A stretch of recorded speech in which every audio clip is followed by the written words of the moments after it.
Non, ce n'était pas le radeau de la Méduse bateau, qu'on se le dise au fond des ports, dise au fond des ports.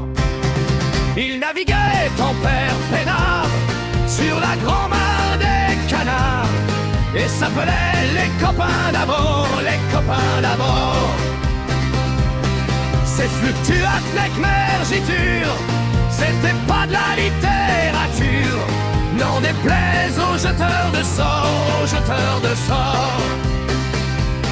Son capitaine et ses matelots n'étaient pas des enfants de salauds, mais des amis franco de port, des copains d'abord.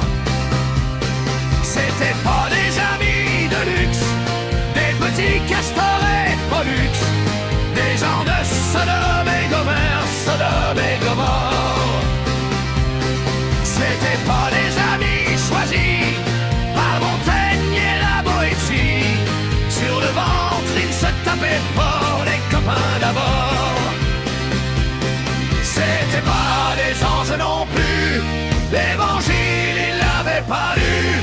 Mais ils s'aimaient toute voix dehors, toute voix dehors. Jean-Pierre, Paul et compagnie, c'était leur seule litanie. Leur credo, leur confiteor, aux copains d'abord.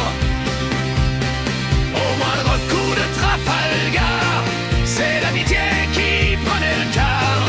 C'est elle qui leur montrait le nord, leur montrait le nord.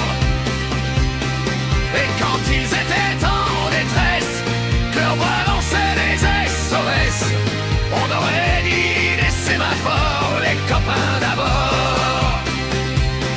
Au rendez-vous, les bons copains, y avait pas souvent de lapin. Quand l'un d'entre eux manquait à bord, c'est qu'il était mort. Oui, mais jamais, au grand jamais, son trou dans l'autre se refermait. 100 ans après qu'aucun de sort, il manquait encore.